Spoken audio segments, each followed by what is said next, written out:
Welcome to another time-lapse amateur model build. That is not a good picture right there of the box top.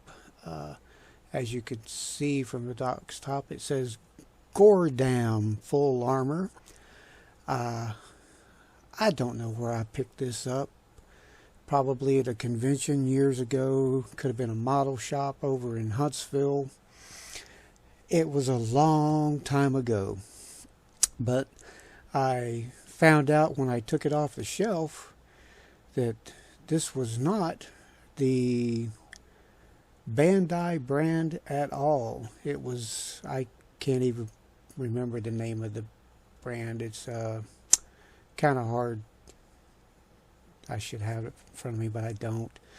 At first glance, when you open the box and look at it, you think, this isn't too bad. Well, that's until you start putting it together. Then you find out it's not too good. So that's what I found out. And so I kind of did not put a whole lot of effort into building this 1/100 scale knockoff model of a Gundam. I did a little painting on it, very little sanding and no putty work, but I kind of made it look okay, I guess. I wasn't that thrilled with it, so that's why I wasn't putting that much effort into it. I just wanted to get it off my shelf and get it built. I've got a couple lined up for building later on. One of them hasn't come in yet. It's the Gundam Wing Zero. I think that might have been the point where, nope, here we go. May have already happened. At one point I was putting one of the hands together, and well, I was putting the clamp on it, one of my squeeze clamps, and I squeezed it and it shot across the room like 10 feet away. Very crazy. So, what I was talking about before. Yes, Gundam Wing Zero and a Death Side that I've had on the shelf for a while. It is an older one, so I think it will still be requiring maybe glue. Not sure yet. I haven't looked it over good. I know it does require a little bit of extra painting on it. It's not like some of the good ones that have come out as of late where, wow, they give you nice color parts, and the molding is like excellent. I'm sure the Death Side is still a well molded model because, well, it is a Bandai, and the Wing Zero is obviously going to be a Bandai. That was where it shot across the room. I remember the break. So got the arms together, and now I think I'm working on the head. This thing had just, the detail on it was just so not there. I just was exceptionally disappointed in the detailing. Actually, no, not the head. I'm working on the legs. The range of movement. Oh, that is the terrible part of this thing.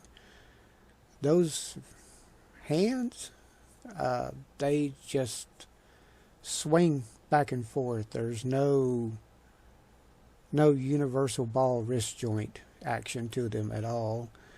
The shoulders, equally bad.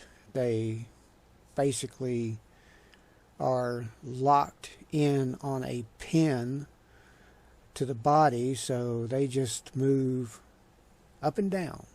That's it, up and down. And the part of the arm that connects to the shoulder that should actually have some good movement doesn't. Oh, this thing was just so disappointing. Now you see on the left side of the screen, that is the soft parts for some joint movement to be in. Not only that, excuse me, they also included parts on that tree that attach to the model. Now, yeah, they are in color, but here's the thing. On some of those parts, when they attach to the model, you're actually required to heat up a soldering iron to melt the back pin on it so that it stays attached, like it's going to fall out. I don't think it would be possible for it to fall out, but that was one of the requirements to putting it in place. There are the legs. The legs are standing. Yay! Now I'm going to go to work on the body.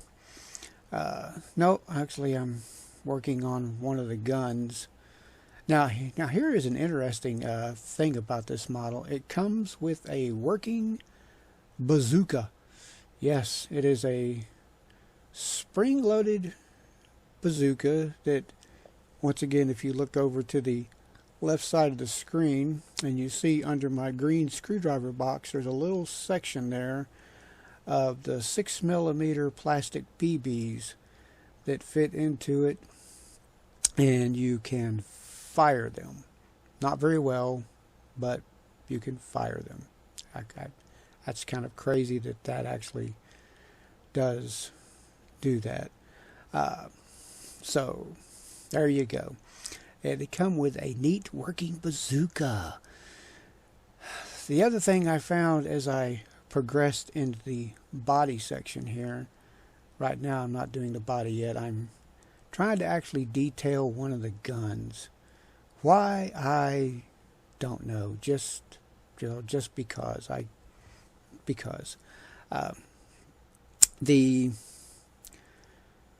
All the instructions were not there. Oh, I know, shocking, right? It's a knockoff, because there were two pieces on the chest part that weren't even in the instructions to attach, but they're on the tree and they're on the box top, so I kind of knew where they went. That was a no-brainer. And, well, it came with two other large sections, a back half and a front half, that attaches over the top part of the torso to mount the jetpack on. And you actually have to use two screws to hold this thing together, I guess, so you can actually take it off again.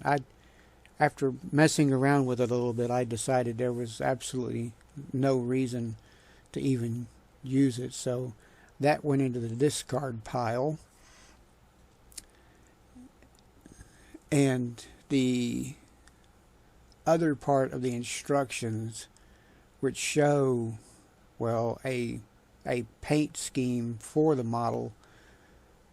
Sorry, my Korean is no good as far as reading or speaking, so I had no clue on the paint scheme except for what was on the box cover.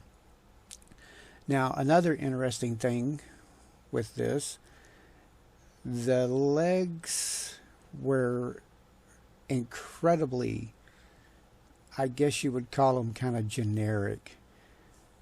And even on the instruction sheet, it shows a different type of foot than what you get as far as the kit goes. That was a little disappointing. If I'd actually had the foot that was in the instructions, that would have been great. But nope, did not come with that. Oh, that's the bazooka. I actually like the bazooka so much I decided to add a little extra detail to it. Just because. So I think after I did the gun and the bazooka, now I get to start on the body. Now, here's another little interesting thing I found out when I got to the end. It came with 2 shields. If you look to the far right of the screen, you see that gray shield right there at the edge. And underneath, you can't see it, but underneath there's some blue pieces. It came with a smaller blue shield. Oh, there it is, right there. It just showed up. Now, I kind of like the blue one, and I kind of like the gray one. Although, here's the thing. The gray one did not look like the box cover. Did not look like the instructions were showing it to look. It was lacking in a massive amount of detail. Oh, there I am putting that lower hip section together for the legs. So now it is standing upright. Yes, the little joint things that came together there, I think I just did some of the head action there. So I try to detail the head a little bit. You'll see that in the pictures at the end of this if you make it that far. I know my voice is kind of droning on it, so it's not a lot of character into it, but it is what it is. Sorry, this is the amateur model build, not the professional model build. So any of y'all out there that get a chance to buy this, if you really want a super challenge, then have at it, guys. Because these things are few and far between to even find. I didn't even find it on eBay. But a professional modeler would probably make this look a lot more outstanding. My best friend's son suggested I do battle damage. Battle damage is hard work. It kind of is. I mean, you can, when you do battle damage, you've got to be careful not to go too overboard with it, or it'll look all crazy. In this case, it probably wouldn't hurt this one at all. It would give it a lot more character than what they give you to work with on this thing. But I decided I did not want to fool with it. The last battle damage bot I did was my 5-star flamethrower, and wow, that thing, that was turned out really great, and it looks like it just walked off the battlefield. So it was all crazy and everything. There I'm putting the jetpack together. And cool thing, well, not a cool thing, but the thing that you can't really see them at the back of the legs there. There's actually 2 jet nozzles underneath those fins that stick out the back. They kind of stick up in there. I guess that was their big attempt at detailing. There's that piece I was talking about. It's actually 3 pieces, back half and 2 front half sections that clip onto the torso, and I'm like, why even fool with that thing? So after messing with it just a bit, I gave up on it. This is the 3rd gun. For all practical purposes, this gun is completely useless because the grip action on the hands is not enough to hold it. There is no strong tension for those hands to hold that. Now, here's a crazy thing. I decided to combine both the shields. I made a pin right there in the middle of the gray shield, and I'm waiting for the glue to dry after the glue set for its proper amount of time. I was able to attach the blue shield to the front of that one, and it's kind of a cool double shield looking deal. Hey, it added a little bit of character to it. This thing is interesting right there. I am no clue what it's supposed to be or what it's supposed to do. I guess it's supposed to act as some kind of rear armor defense, maybe. So it lacked in a ton of character. So, well, I attempted to give it a little bit by applying a little dab of a couple of paint scheme to it. It's actually close to what the box shows. That's what I went by to get that paint scheme. And once I finish that up, this whole thing will actually start to come together fairly quickly, because we are near the end of this deal. There I am trying to work with a hand. It comes with a sword too. The sword is light enough to where the hands could actually probably hold the sword, but the jetpack comes with a slot to hold the bazooka, and so you have another slot beside the bazooka that the sword can actually slide down into to hold it there too. So there is some unintentional storage space for the weapons. And the rifle I put in the left hand, and I wanted to put the big gun in the right hand, but it wouldn't hold it, so there it is pointing down, and these are the few pictures I took. So there it is, the Gordam FullArmor knockoff. I hope y'all enjoyed the build, and there's my model. So hey, if you watched all the way through, thanks for watching, and good luck if you build your own.